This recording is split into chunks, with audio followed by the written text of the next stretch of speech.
Alright, so what I am working on today is solving a problem that few people should probably have. What I have here is a Chevy S10. I think it's the late 90s, early 2000s. And it's been straight axled up here. It's got a Jeep Wagoneer Dana 44 front end in it. All they did was they built perches off the front of the frame here. It's a bumper mount. There's a factory body mount frame welded on a perch. I'm not sure what kind of leaf springs they used. I believe that's his factory steering box, just some little Heim joints to the factory steering again. It's a little wonky, but it'll work. And then just a tie rod across. And then back here, a little more complicated. They basically built off they cut up the factory transmission mount so you can clear a drive line, cut it all up, added a bunch of steel, and then they built the shackle mount off of the transmission mount right there. So basically, if you want to take the tranny out, now you've got to remove the shackle and jack it all up, set it on the frame and everything to get the transmission out, because it's all tied into the tranny mount. Now the issue we're having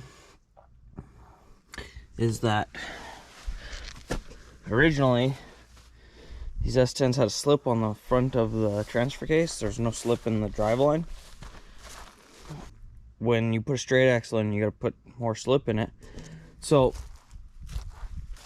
this was the original slip for the transfer case, and rather than slipping, you can see it just kept breaking right here because he had this custom scripted drive line made. I'm actually missing the center section. Used to be like that, you know, and rather than sliding here, you just rather break it on this. So I'll show you what we're doing with the transfer case. This is a 233C, the stock transfer case out of a Chevy S10. And up front here, they got this slip that the driveline slips onto and clips on. And with straight axle now, the straight axle moves, right? And so this slip doesn't move because before it had IFS where the differential held still. So what this last guy did, the owner of this rig, is he ground a notch in this and put a bolt into it so it would hold that here, and then he built his own driveline with a slip in it.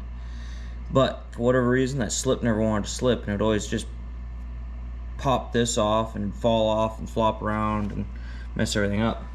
So after doing a bunch of research, I learned that you can take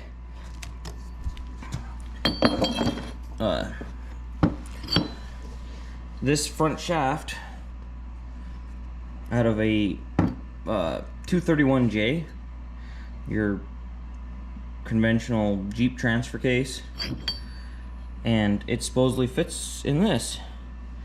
So, and then that gives you a front yoke to bolt your drive line to and give you a slip. And apparently that's the secret to straight axling these IFS S10s. So I'm gonna start tearing this apart and see if it actually works or not. And that'll be a problem solver to a lot of things. Well, I got her split in half. You really gotta watch this pump and pickup tube. It all tries to bail out at you, but we got that out of the way. But we got some issues because this stuff was all stuck to this magnet in the bottom here. And I think it's shift fork parts, but I haven't looked real deep into it yet, so I can definitely tell that this is no longer round. One end is, that end is good, that end is not, so we got more than one issue here. We'll figure it out here in a minute. Well, we pulled this shaft out.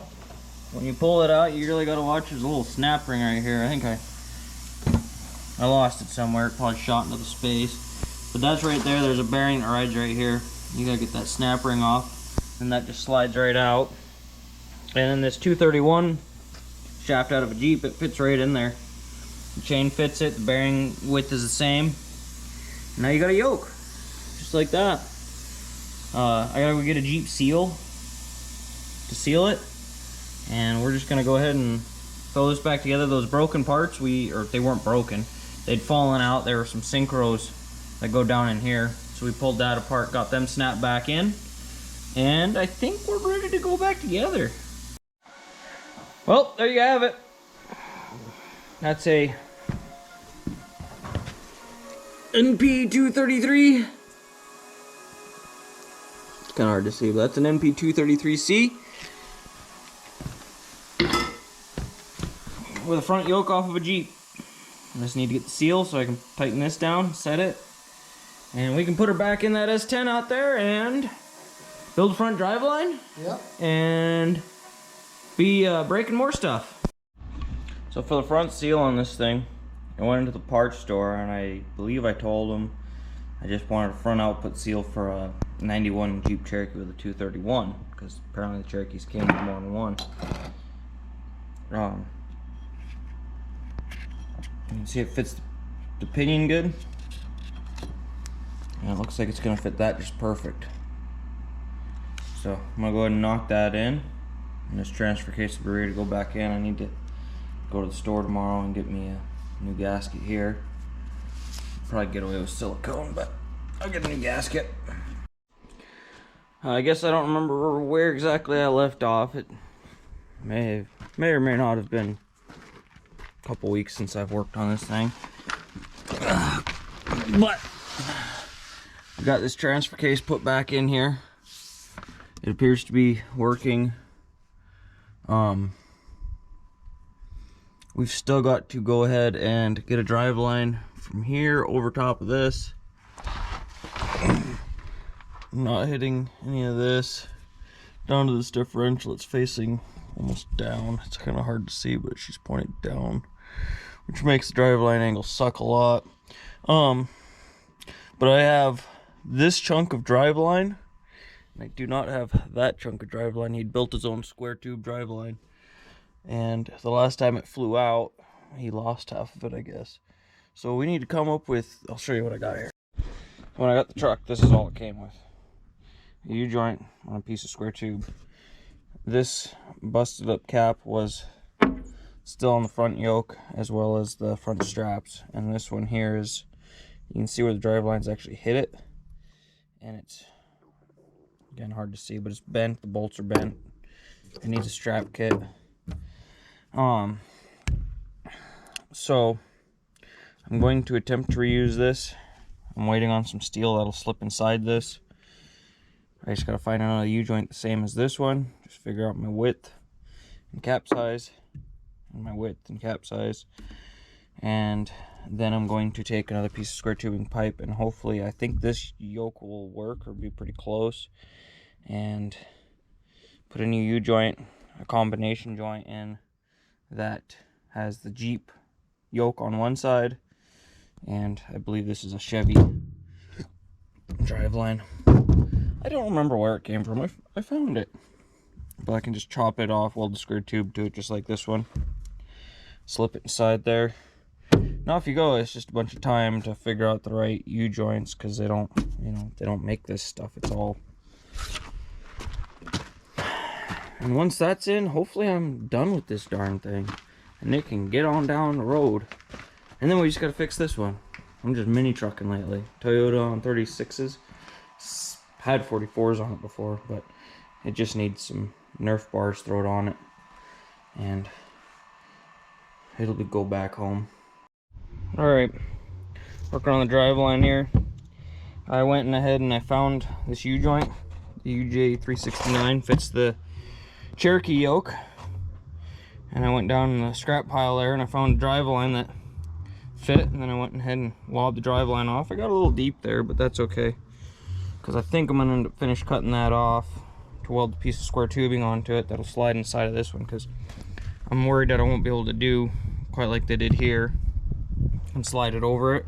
Pretty sure it's going to be smaller than that. It's only 1.5 by 1.5 OD. So the owner of the truck is bringing me some square tubing to put on this, and then we just got to weld it together, cut the square tube to the right length, and we'll have a nice new drive line all made out of square tubing. And as far as Joe's Toyota, We got them rock sliders welded on there, so this one's done and ready to go. Didn't turn out too bad. Same thing over here. Help protect the body a little bit. So send this one back home to him. Alright, so I got my piece of steel for the insert, the other half of but you can see I've already been cleaning on it. And it still don't quite fit. So even though it's the right size, it needs to be cleaned up a fair amount. It's really close, obviously. I mean, you can see it starts. But then we'll take this end. We'll slip that inside there like that, and we'll square it all up and fill some gap. And we'll have a drive line. Check in when I get it all done. Alright, there she is, all in one piece. I got that about as straight as I could. Hopefully it's straight enough, but you can see it needs a little bit more lube and some actual grease on it. But that's a square tube drive line. Just gotta throw her in now and this truck will be done. And there she is, all buttoned up, greased, put back in. Again, we got a pretty steep driveline angles there. You can see it with this one pretty good. It's already closing up that gap quite a bit, but I think it's gonna work for him. So with that, I think we're gonna go ahead and wrap this video up.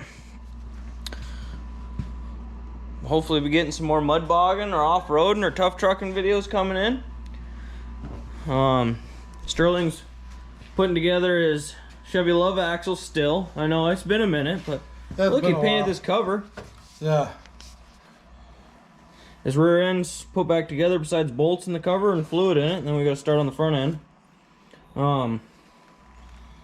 But yeah, we're gonna go ahead and finish this off here, and thanks for watching, and we'll get back with some more tough trucking, mud bogging, and all the other shenanigans we like to do around here.